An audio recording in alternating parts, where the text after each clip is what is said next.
बिस्मिल्लाहिर्रहमानिर्रहीम अस्सलाम वालेकुम and welcome back dear students to my YouTube channel easy bio studies. Biology की lecture series हम लोगों ने स्टार्ट की हुई है। तो इस सीरीज़ में आज हम फर्स्ट ईयर के चैप्टर नंबर 1 के लेक्चर 2 के साथ आप लोगों की खिदमत में हाज़िर हुए हैं। तो इस लेक्चर में हम देखेंगे कि बायो की माइनर ब्रांचेज कौन सी हैं और मेजर ब्रांचेज कौन कौन सी हैं। तो सबसे पहले हम देख लेते हैं जी माइनर ब्रांचेज ऑफ बायोलॉजी। सबसे पहली ब्रांच जो है वो इकोलॉजी है।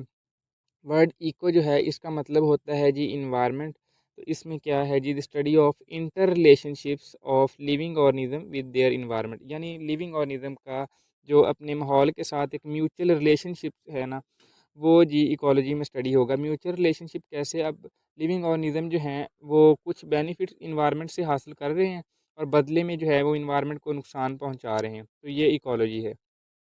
दूसरी ब्रांच है जी हमारे पास एम्ब्रियोलॉजी। बेसिकली वर्ड एम्ब्रियो का मतलब है सीड, और इसमें क्या है the study of seed development, यानी एक सीड का सीडलिंग से या यंग प्लांट में कन्वर्ट होना जो है वो एम्ब्रियोलॉजी कहलाता है। थर्ड ब्रांच है हमारे पास जी फिजियोलॉजी। फिजियोलॉजी क्या है the study of cell functioning, यानी एक सेल जो है वो जो फंक्शन परफॉर्म कर रहा है वो फिजियोलॉजी कहलाएगा। फिजियोलॉजी में बेसिकली जो फंक्शन होते हैं ना वो प्लांट में डिफरेंट होते हैं और एनिमल में डिफरेंट होते हैं। फॉर एग्जांपल अब एक प्लांट सेल है और उसमें जो है वो फोटोसेंसिस हो रही है, जबकि एनिमल जो है उनमें नहीं हो रही। ठीक है, तो ये इनके जो स्पेसिफिक फंक्शंस हैं वो हम फिजियोलॉजी में पढ़ते हैं। चौथी ब्रांच है जी बायो की, ये है जी मॉर्फोलॉजी। वर्ड मॉर्फ जो है इसका मतलब है जी शेप या साइज। तो ये क्या है the study of external structures of living organism. पांचवी जो ब्रांच है हमारे पास वो है जी पेलियंटोलॉजी। वर्ड पेलियन का मतलब है फॉसल्स। तो पेलियंटोलॉजी क्या है दी स्टडी ऑफ फॉसल्स। अब फॉसल क्या है? दी रिमेन्स और dead science of living organisms buried inside the earth million years ago.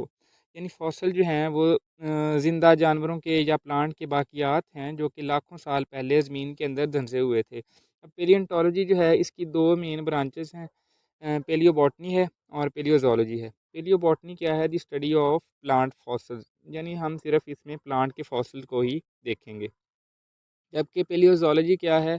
इसमें the study of animal fossils, इसमें हम सिर्फ एनिमल के फॉसिल जो है ना उनको ही देखेंगे।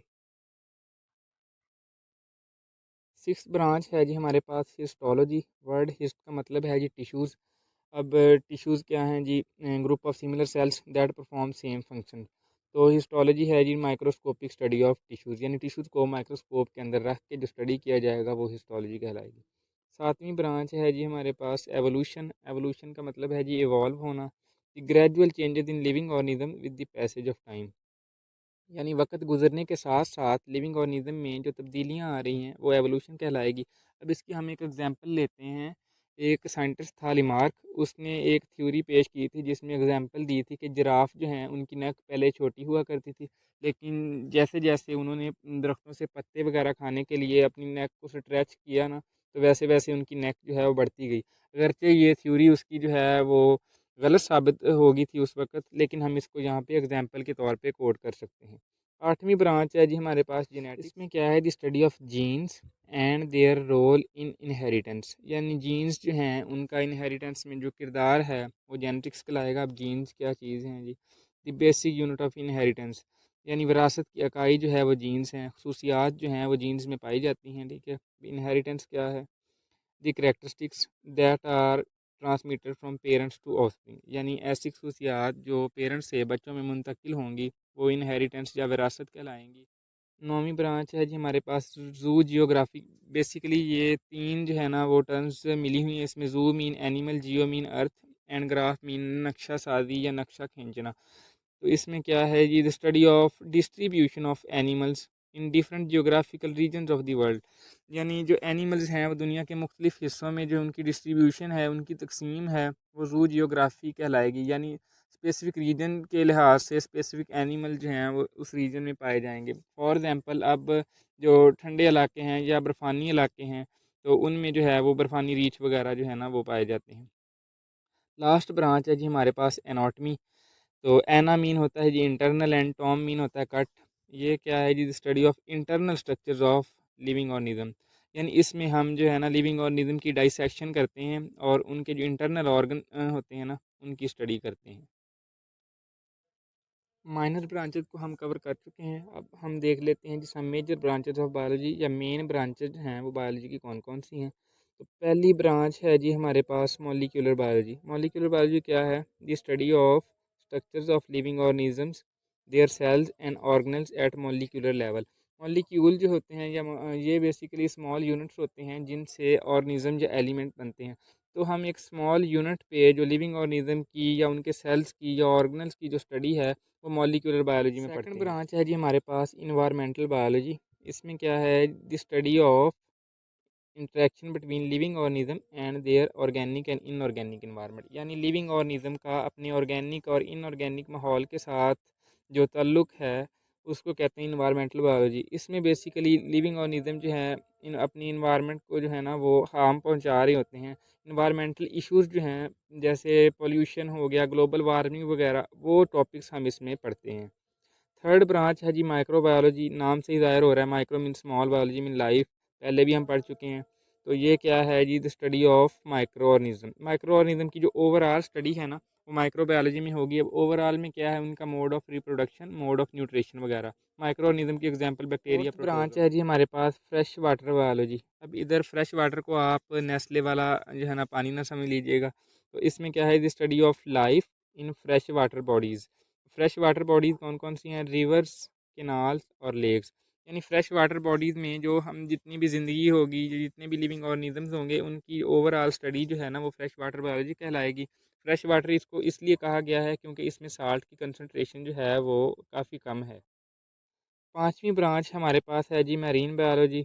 इसमें क्या है? The study of life in seas. यानी समंदरों में जो ज़िंदगी जितनी भी पाई जाएगी, लाइफ की जितनी भी फॉर्म्स होंगी समंदर में, वो मैरीन बायोलॉजी में आ जाएंगी। इसमें क्या है कि कंसनट्रेशन जो होती है साल्ट की वो ज़्यादा होती है और वाटर जो है ना वो इतना जो है ना लेस कंसनट्रेटेड होता है as compare to fresh water. Biology की मेजर ब्रांचेस में हमारे पास जो सिक्स ब्रांच है वो है जी पैरासाइटोलॉजी। नाम से ही ज़ाहिर हो रहा है, पैरासाइट्स की स्टडी है जी ओवरऑल स्टडी ऑफ पैरासाइट्स। अब पैरासाइट्स क्या होते हैं? ऐसे ऑर्गेनिजम्स होते हैं जो कि दूसरे ऑर्गेनिज्म जिनको होस्ट कहा जाता है उनसे वो खुराक और शेल्टर जो है हासिल कर रहे होते हैं, लेकिन जो है ना बदले में उन्हीं को नुकसान पहुंचा रहे होते हैं। इसकी एग्जांपल आप ये कोट कर सकते हैं कि जुएँ जो होती हैं ह्यूमंस में, ठीक है, तो वो उनके सर में होती हैं, उनसे पनाह जो है हासिल कर रही होती हैं, लेकिन ख़ारिश के नतीजे में जो है ना वो हार्म भी हमें कर रही होती हैं। सातवीं जो हमारे पास है जी ब्रांच वो है जी ह्यूमन बायोलॉजी। इसमें क्या है? The overall study of man. यानी हम जितनी भी माइनर ब्रांचेस पढ़ चुके हैं ना वो सारी अब ह्यूमन में अप्लाई हो जाएंगी। यानी फिजियोलॉजी हो जाएगी ह्यूमन की, उसमें एनाटमी है, मॉर्फोलॉजी है, जेनेटिक्स है, एवोल्यूशन वगैरह, वो सारी ब्रांचेज जो हैं वो सिर्फ ह्यूमन में अप्लाई हो जाएंगी यहाँ पे आके। आठवीं ब्रांच है जी हमारे पास सोशल बायोलॉजी। सोशल बायोलॉजी क्या है? The study of social behaviour of and communal life of human beings. यानी इंसानों की जो अपने समाज में या कम्युनिटी में जो बिहेवियर है वो है जी सोशल बिहेवियर के ज़ुमरे में आएगा।